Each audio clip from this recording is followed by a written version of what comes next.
Entre Natal e Ano Novo, desses 3 dias que tem palestra nessa casa, dia 23, hoje, 27 e 30, nós vamos ter a parceria do CEAL com o Centro Espírita Juvencio de Araújo. Porque muitos dos trabalhadores da casa estão com seus familiares, então têm dificuldade de vir para cá. Então eu pedi a ajuda do Centro Espírita Juvencio, que prontamente, imediatamente, né, se solidarizou com a gente, e hoje nós teremos então a exposição do nosso irmão Fred. Que Jesus lhe inspire agora e sempre, com agradecimento do céu ao Centro Espírita Juvencio de Araújo. A casa é sua.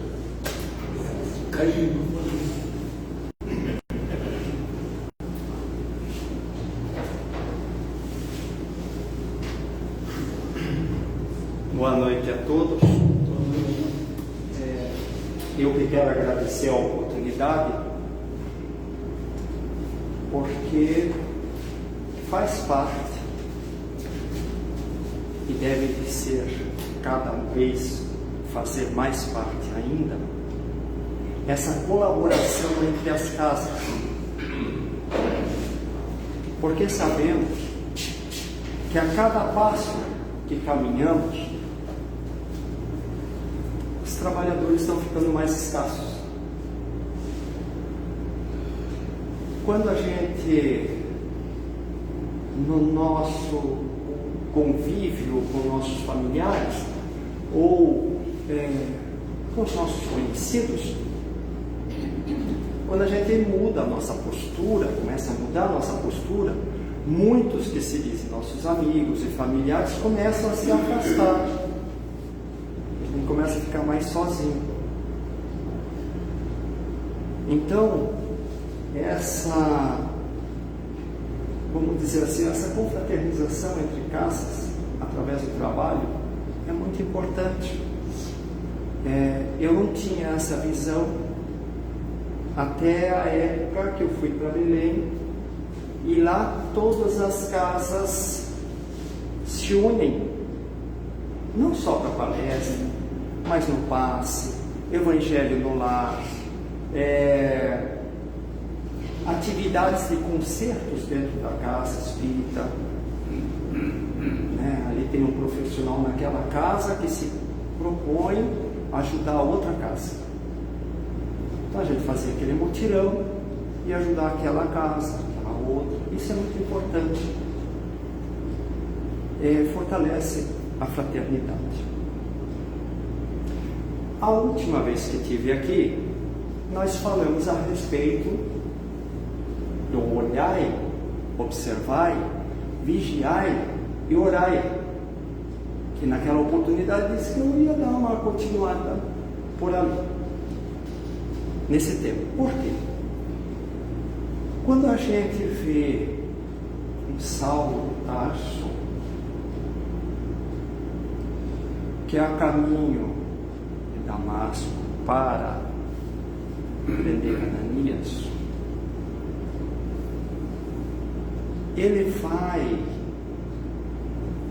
vamos dizer assim, se remoendo dentro de si com todos os acontecimentos que antecederam até aquela jornada indo para lá.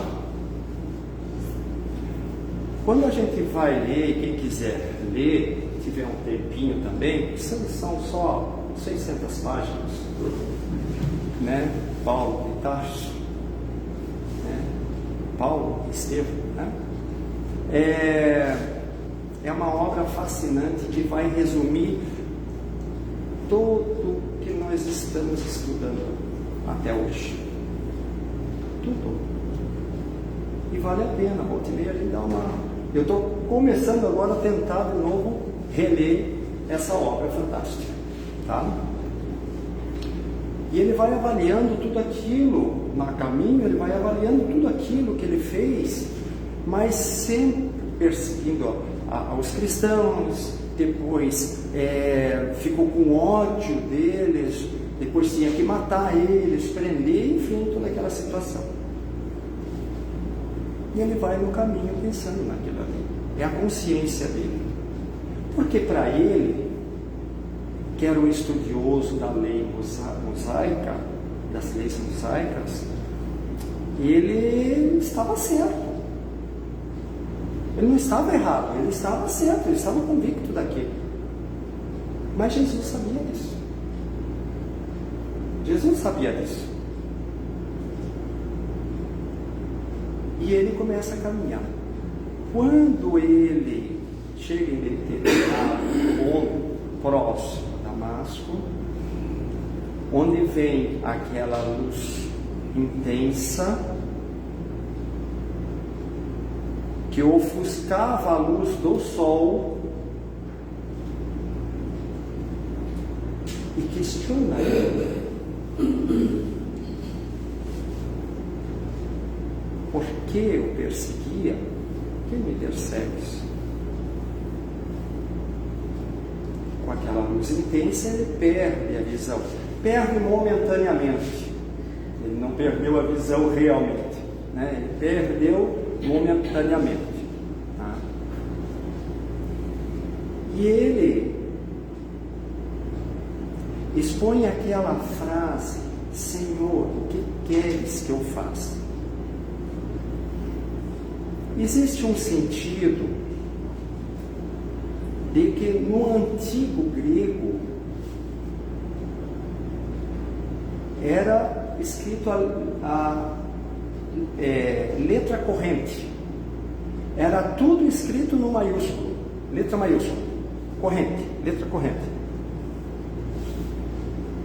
Mas para os estudiosos do texto, e hoje há muita divergência, então esse Senhor com letra maiúscula, ele não caberia lá.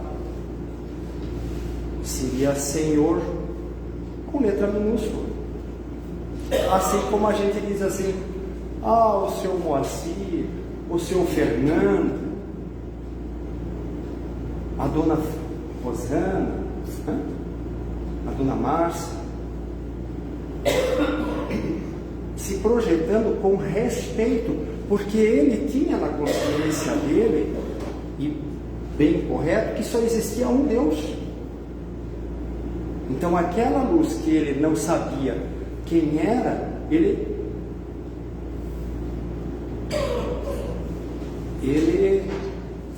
respeitosamente pergunta para eles: quem sou? Sou Jesus. E aí ele fica naquela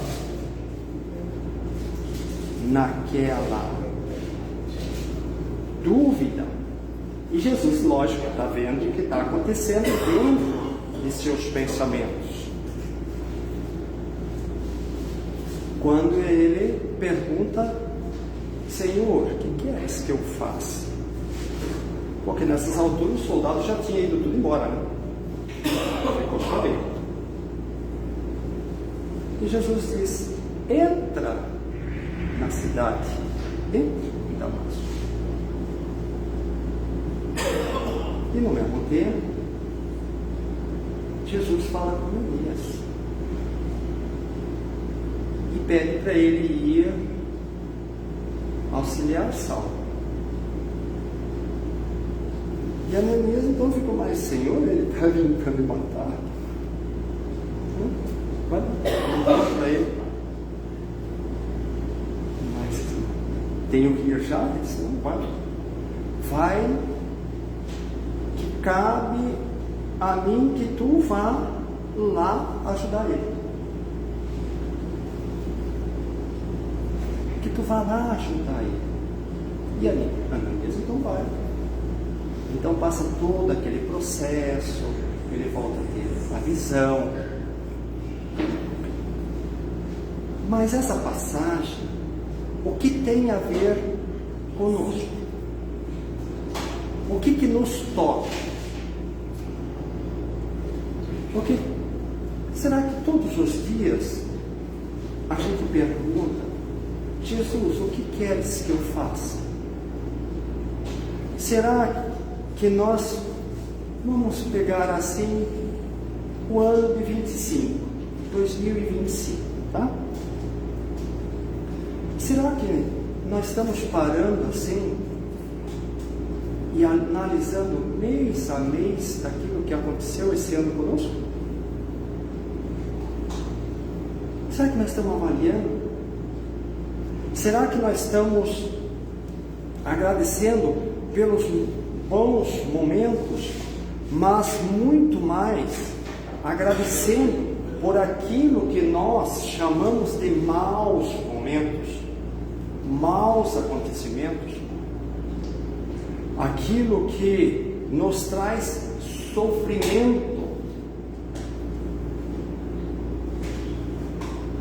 Lógico que ninguém está aqui apregoando o masoquismo, mas nesse sentido, o sofrimento nesse sentido se chama oportunidade de avaliar aquilo que está acontecendo conosco, fazer essa avaliação para ver se nós não temos que mudar alguma coisa. Nós não temos que mudar nada em nós. Nós sabemos que nós passamos pelo mundo de primitivo, estamos fazendo essa transição de provas e expiações para um mundo de regeneração, né? Mundo de regenerados, sim, de regeneração, e que se nós queremos realmente seguir a nossa jornada, será que cabe ainda para nós dizer assim: eu sou assim, eu vou ser assim, eu não vou mudar, quem quiser goste de mim assim? Será que nós estamos verdadeiramente evoluindo? Será que nós estamos fazendo a nossa reforma íntima? Será que nós estamos pegando o Evangelho de Jesus, colocando na nossa frente, lição por lição, olhando para ela, estudar cada ponto, cada trecho, e procurar olhar de ângulos diferentes aquela mesma lição, para ver se realmente nós aprendemos tudo que tem ali naquela lição? Porque Jesus não ia dizer só palavras. Ele trouxe palavras simples, trechos curtos, objetivos e com uma imensa variação de compreensão. Então nós podemos olhar para aquele ensinamento e observar, porque eu digo assim, cada ensinamento de Jesus é como fosse uma bola de cristal. Se você olha desse ângulo, ela reflete um tipo de luz. Se você olha daqui, outra, e assim vai indo. Conforme você vai mudando sua posição, ela vai mostrando outros aspectos. Outros aspectos. Será que nós estamos fazendo isso para a nossa transformação? Porque aí nós estaremos observando melhor nossos passos, estaremos aprendendo um pouco mais e compreendendo que necessitamos de mudar de fato, combater as nossas fraquezas, as nossas paixões, as nossas enfermidades. Essa é a palavra mais exata. interiores. Que aquilo que de ruim acontece para nós não é ruim, são aprendizados. Foram escolhas mal feitas que fizemos nas nossas existências passadas e que agora nós estamos colhendo. E ela vem em forma de lições. Por que o familiar difícil? Por que o vizinho que não vai comigo? Por que no trabalho sempre tem alguém pisando no meu pé, tentando me prejudicar? Por que será?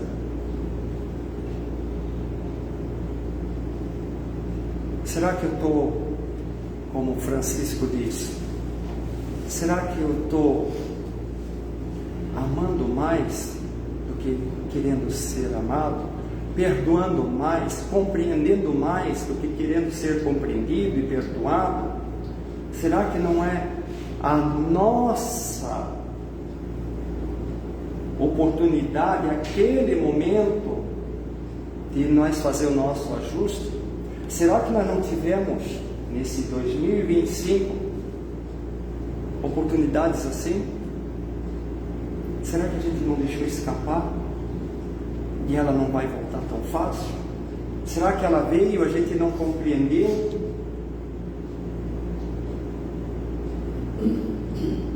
Será que nós estamos hoje, dezembro, um pouquinho mais mansos de coração do que janeiro desse ano? Quais são nossos projetos? Então, aquilo que Saulo pergunta: Senhor, o que queres que eu faça? E ele disse: entra na cidade. Esse entrar na cidade, nós podemos ter dois significados, ou mais até, mas vou só citar dois. Entrar na cidade é ir conviver com o povo, com a sociedade, com que a gente tentar compreendê-la, ver as dificuldades, ver aquilo que a gente pode ajudar, o que a gente pode evitar. Esse é um ponto. Esse é um ponto. O outro, entrar na cidade, a cidade de nós. Vamos entrar dentro da nossa cidade, ver o que tem de bom e o que tem de ruim dentro da nossa cidade. Se a iluminação está boa ou está ruim, se a sinalização de trânsito da nossa cidade está legível, a gente está conseguindo observar. Se o nosso eu interior consegue trilhar devidamente dentro dessa cidade, se podemos aperfeiçoar essa cidade de nós mesmos, então nós temos essa necessidade de fazer essa observação. E nada mais propício do que essa data, em que nós afrouxamos mais os nossos laços teimosos, orgulhosos e egoístas. Todos nós somos. Todos nós somos. Nós afrouxamos esses laços e a gente forma um clima na sociedade de um pouco mais de harmonia, de compreensão, de ajudar um, ajudar o outro, né? Se alguém fecha o trânsito lá, nos fecha no trânsito, a gente, puxa, Natal, perdoar.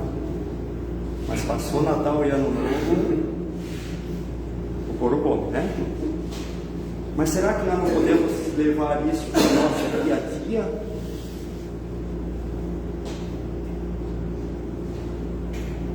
Outro ponto que eu quero levantar aqui, vou falar das casas espíritas. Dentro da casa espírita, até os grupos de estudo,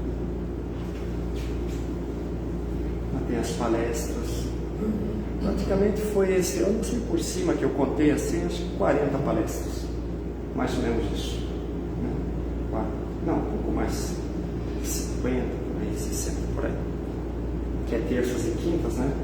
São 40, umas 60 vão por aí, tá?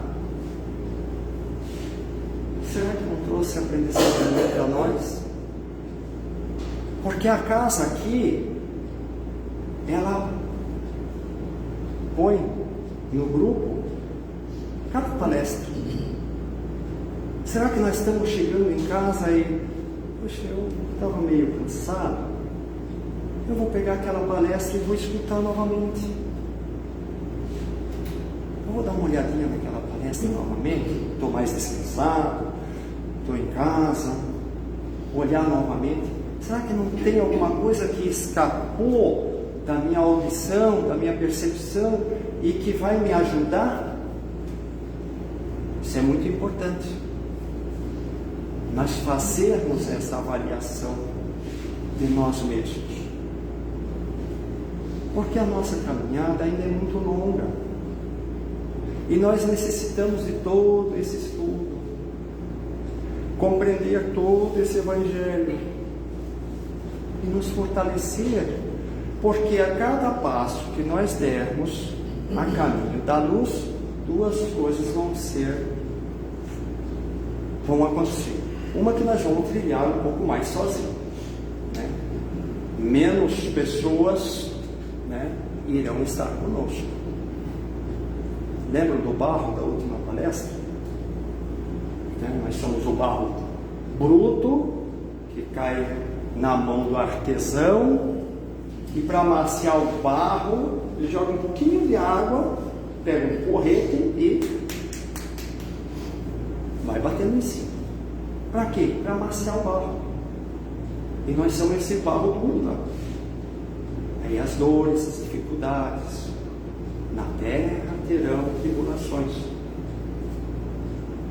Quando o barro fica macio, ele pega, coloca na bancada e começa a moldar. É quando o Evangelho começa a entrar dentro de nós e nós passamos a compreender melhor. Quando nós procuramos no estudo nos aprofundar melhor naquele ensinamento. Poxa, mas em que idioma ele foi escrito? Não, em hebraico. Tá. Como é que era? O que eles compreendiam lá no hebraico? Mas depois do hebraico, foi para o grego, para o latim. Só que o hebraico tinha muitos simbolismos. Então, é mais ou menos assim. Se eu chegar aqui e disser assim, pense em uma flor, nós vamos ter um buquê aqui de várias flores. Agora, se eu chegar aqui e disser assim, pense em uma rosa, ninguém vai pensar num cravo, numa margarida, vai pensar numa rosa, e nós teremos um buquê de rosas. Então, a diferença está aí, porque aquilo que significava para o hebreu, dentro do idioma dele, porque alguma coisa foi escrita em aramaico também, para o latim distorceu. Então, quando passou para um antigo português, enfim, em outros, vamos generalizar para outros idiomas, e chegou até nós, já não é mais aquilo. Por isso que os hebreus não aceitam a nossa Bíblia. Tanto é que nós temos 5 principais traduções no Brasil. Eu já catei as 5, já fui correr atrás das 5. São 2 católicas, uma Testemunho de Jeová, uma da Assembleia de Deus e uma adventista. Falei Testemunho de Jeová, né? Então são 5 principais traduções, uma diferente da outra, em versículo, capítulo e na compreensão daquilo ali. luterana, tá? Duas católicas, uma luterana, uma testemunha de Jeová, uma não é presbiteriana, é evangélica, tá? Todas elas diferentes. Aí eu fui fazer uma pesquisa, qual era a Bíblia que menos erros tinha de tradução. E o que eu descobri foi a Bíblia de Lutero, mas aquela que ele traduziu, aquela lá, com 2.000 erros de tradução. 2.000 erros. Tá? Coisas assim. Pense numa flor, pense numa rosa. Então é mais ou menos isso aí. Então, o que significava para os hebreus, já para os gregos já não significava a mesma coisa. Então eles tinham todo um simbolismo, porque eles eram perseguidos, o evangelho era perseguido, tudo que encontrava era queimado. Então eles usavam símbolos. Usavam símbolos. As pessoas não sabiam o que era, então se perdia, e muitos desses artigos, vamos dizer assim, foram encontrados. A Cabala, que não é Cabala, é Cabalá, tem 2 ou 3 que diferem uma. E os hebreus, quando eles estavam no Egito, né, existe uma discordância ali, né, porque existem estudos que dizem assim: os hebreus foram escravos dos egípcios. Tá. Mas outro estudo diz: não, eles não foram escravos. O que aconteceu é que eles eram 3 vezes a 4 vezes mais gente do que eram os egípcios. O problema é que os egípcios detinham os estoques de alimentos. Os hebreus não tinham, eles eram nômades. Então, quando bateu a seca, acabou a comida, vão bater na porta de quem? Dos egípcios. Os egípcios são quem? Nós damos comida. Bom, vocês têm que trabalhar.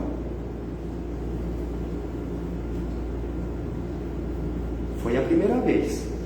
Passou, quando bateu a fome de novo, volta de volta. Não, vocês vão trabalhar. E aí até que veio Moisés e disse: não, vamos embora. E vamos indo, né? Mas o problema está nos textos bíblicos lá, que eles pegaram os tesouros dos egípcios e, como empréstimo, um empréstimo que nunca voltou. E os egípcios foram atrás, né? Pô, a gente ajudou, eles ainda vão levar o que nós temos. Mas enfim, mas foi lá que eles aprenderam a Cabala. Como os gregos não tinham domínio, eles usaram a Cabala. Fizeram não. E muita coisa ficou oculta. E muita coisa foi interpretada errado. E muita coisa chegou até nós sentido diferente. Então, os ensinamentos de Jesus, a gente tem que procurar ver a fundo. Existem 3 níveis de estudo da palavra do Cristo. 3 níveis. A primeira é o mais tranquilo, é o que se usa mais normal. O segundo já é um pouquinho mais técnico, vai às origens da palavra.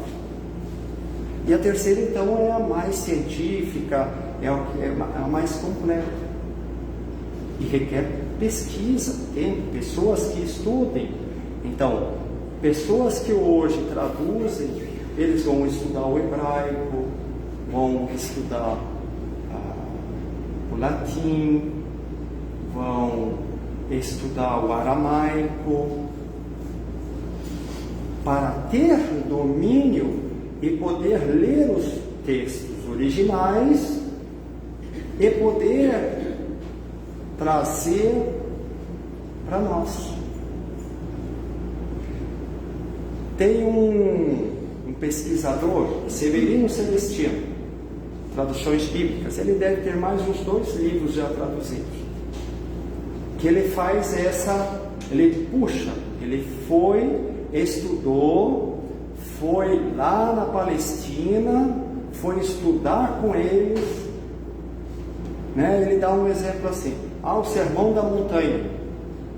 Isso não é montanha, era um monte, era uma pequena elevação, é um monte. Então ele andou por lá onde Jesus andou, onde ele proferiu as bem-aventuranças, onde ele caminhou, ele foi lá estudar. Ele foi lá. Isso não é um monte. Jesus foi naquela elevação, o povo se rodeou dele, e ali, então, ele passou a mensagem dele. Porque quando a gente olha na Baía da Babitonga para o outro lado, a gente vai ver uma montanha. Jesus não ia subir na montanha e o povo em volta, né? Então era uma pequena elevação, né? Então ele relata tudo. Quem tiver interesse, acessar a palestra do Severino Celestino, tá? Pode acessar. Ele tem vários estudos, ele tem imagens onde ele percorreu, enfim. Então são estudos um pouco mais aprofundados que vão trazer aquele conhecimento que a gente precisa. Puxa, mas isso aí eu achei que era assim, não é? É um pouco melhor. Existem situações que a gente usa no plural, que não é no plural, é no singular. Jesus se expressou no singular e não no plural. E quando colocado no plural, no singular, a gente vai dizer,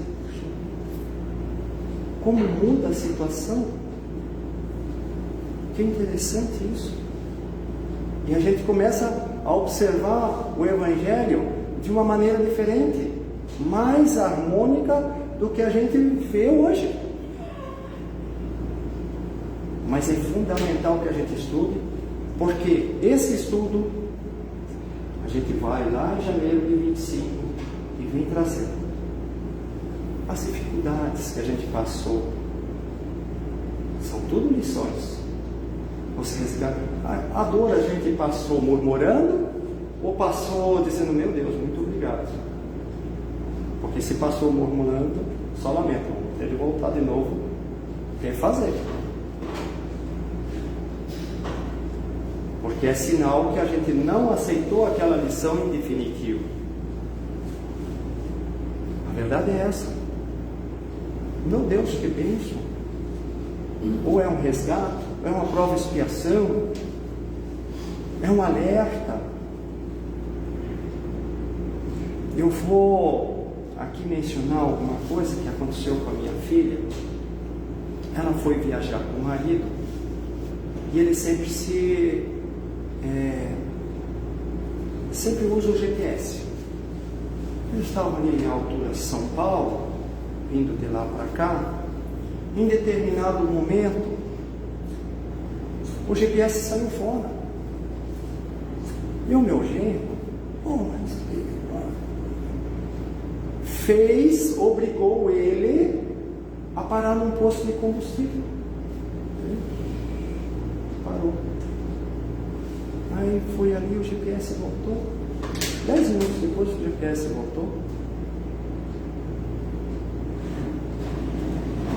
Volta para a pista e continua. Chegou na frente, um acidente. O tempinho que ele parou ali foi o tempinho do acidente. Lá, o carro que estava atrás já estava acidentado ali. Eu digo, filho, a gente aqui está em casa, já está com uma certa idade. A gente fica pedindo a Deus que proteja vocês, porque vocês só são filhos crescidos. Continuam sendo filhos, nós vamos nos preocupar com vocês, Nós já temos netos, ainda continuamos nos preocupando com vocês, porque para nós vocês vão ser crianças ainda. Mas nós não podemos tomar a decisão por vocês, porque já são adultos e têm que aprender com a vida, assim como nós aprendemos. Mas a gente diz: meu Deus, protege meu filho, protege minha filha, protege meu neto. Por quê? Por que esse amor tão grande, principalmente das mães? Por que esse carinho tão grande, esse amor? O que esses familiares chamados de filhos, de netos, ou filhas, né? E netos, estão relacionados conosco e com o nosso passado? O que serão eles para servir de ponte entre nós e o nosso futuro? O que? Como? Porque vai chegar um ponto que nós vamos precisar dos nossos filhos, de nossos netos. Então nós criamos muitas vezes certas dificuldades, não nos conformamos com certas coisas que nos acontecem, sem parar para refletir que essas lições são para o nosso aperfeiçoamento, para o nosso melhoramento, para as experiências necessárias para podermos seguir de um mundo de provas e expiações para a regeneração. Por quê? Porque a cada degrau que a gente quer subir, nós temos que trabalhar a nossa compreensão, trabalhar o nosso melhoramento, o nosso relacionamento com o nosso semelhante, porque essa estrutura física que nós possuímos hoje, com o perispírito que nós possuímos hoje, já não vai servir mais para as próximas reencarnação nossa aqui. Não vai servir mais. Muito grosseiro. Então nós necessitamos nos elevar. Quando nós vamos nos elevando, nós vamos trabalhando o nosso frontal, a nossa luz, que cada um tem a sua, vai se expandindo. Quando ela se expande, nós vamos mudando de costumes, de hábitos, seja alimentares, vestimentas, palavreados, a gente vai mudando. E quando a gente muda, é como um pintinho que sai de dentro de uma casca de ovo, vai quebrando aquela casca. Ele não vai mais voltar para dentro daquela casca, não volta mais. E nós também não vamos voltar mais para a mesma casca, nós vamos para uma nova, melhor, mas vai depender de nós. Mas um diálogo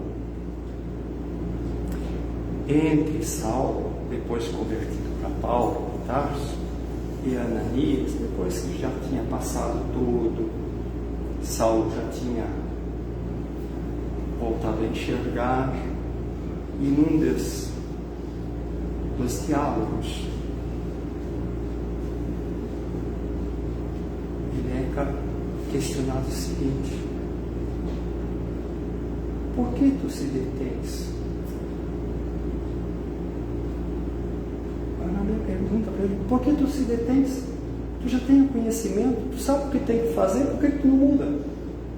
Por que não melhora? Será que essa questão não serve para nós? Por que tu não muda? Por que tu não melhora?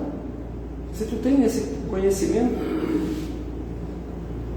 é fácil? Não é fácil largar do eu inferior para o eu mais recente. Porque é fácil eu chegar aqui e dizer assim, como eu fiz comigo, né? Quando eu conheci a Rosana, eu disse assim: de hoje em dia não vou beber mais.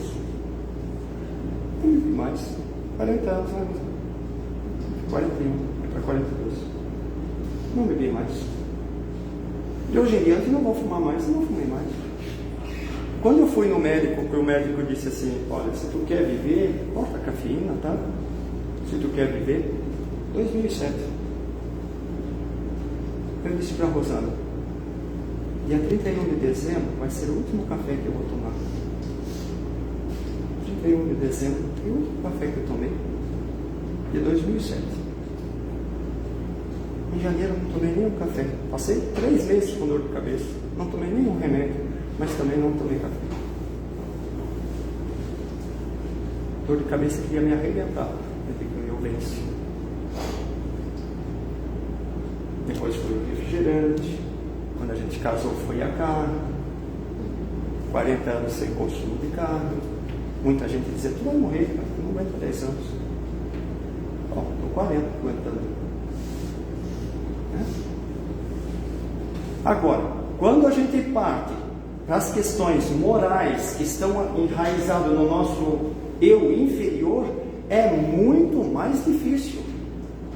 Não vou ser mais orgulhoso, o invejoso, o avarento. Não vou ser mais. E hoje em dia eu vou ser uma humildade de pessoa. Até o ponto que alguém pisa no nosso pé, né? Aí, barra para baixo. Porque é assim, não quero mais cedo. Você sobe, cai. E você começa a subir. Até o ponto que você já está em outra faixa. Permanece em outra faixa. Aquilo já não atinge mais. Às vezes eu fico me questionando, por exemplo, alguns textos bíblicos dizem, Jesus foi tentado. Os maus tentaram Jesus. Eu fico me questionando. Acho engraçado. Eu acho engraçado. Sinceramente, esse trecho eu acho engraçado. Porque Jesus é o Espírito puro. Ele que recebeu do Pai Altíssimo a tarefa de formar esse sistema solar em que nós nos encontramos, cada planeta, cada planta, cada vegetal, cada grão de areia, ele com seus trabalhadores. Agora, será que um nós da vida ia tirar ele do sério? Ia tentar Jesus? Pelo que eu vi em todo o Evangelho até hoje, todos aqueles que tiveram contato com ele mudaram para o bem. Mudaram. Eu acho que é assim conosco também, né? Quando a gente teve um maior contato com o Evangelho de Jesus, a gente começou a mudar. Talvez não a mudança que ocorreu com Maria de Magdala. Tanto é que a mudança dela foi tão profunda, que ele não. A primeira pessoa que ele apareceu não foi para a mãe dele, foi para Maria de Magdala. Porque ali ele via o espírito em evolução, não a mãe, o irmão, o primo, mas o ser em expansão. Está nos textos. Para Maria de Magdala foi que ele aprendeu. Qual foi a vida de Maria de Magdala? Mas ela virou a página. Não quero mais. E fez toda a mudança. Então, a questão que está hoje é essa. Senhor, o que queres que eu faça? Mas a mais importante é, com toda essa informação, com todas essas palestras, com todos esses estudos que nós realizamos, com todas as palestras que a gente escuta, que a gente assiste na internet, Haroldo, Rivaldo, Raul e tantos outros que me escapa o nome agora, com todo esse conhecimento, por que tu se detens? Por que a gente está se detendo ainda? De trabalhar mais forte para neutralizar o nosso eu inferior?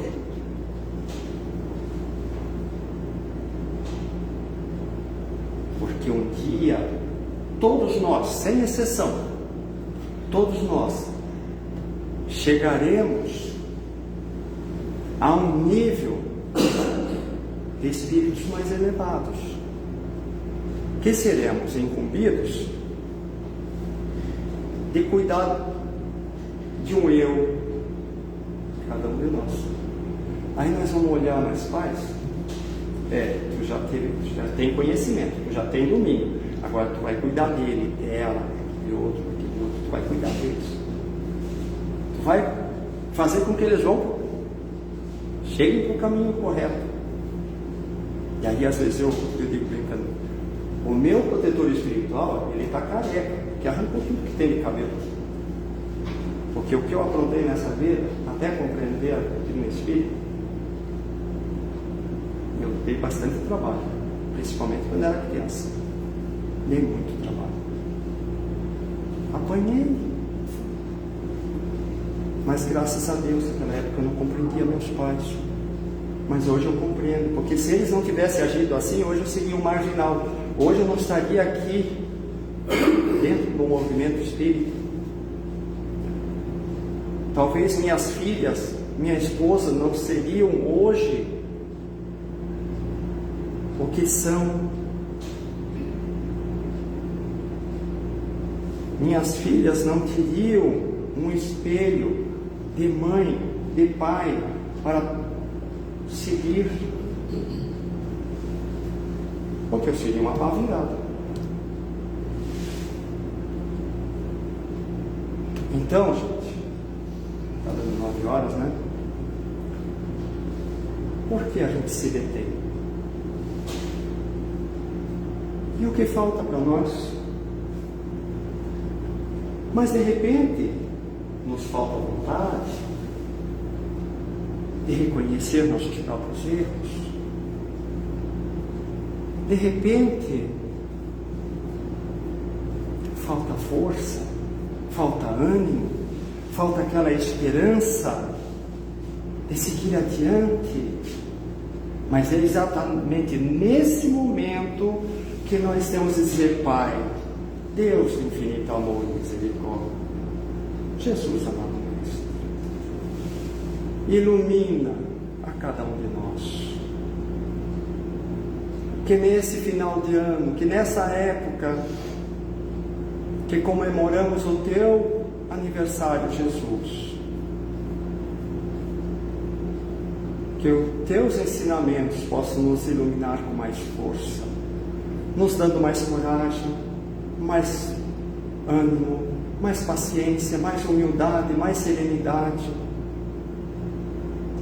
Que possamos observar mais, que possamos vigiar mais, que em nossas rogativas possamos dizer: Pai, muito obrigado por tudo que nos concedestes, por todas as lições, por todos os momentos, e que os próximos momentos eu possa compreender melhor o que Tu quer me dizer das minhas necessidades.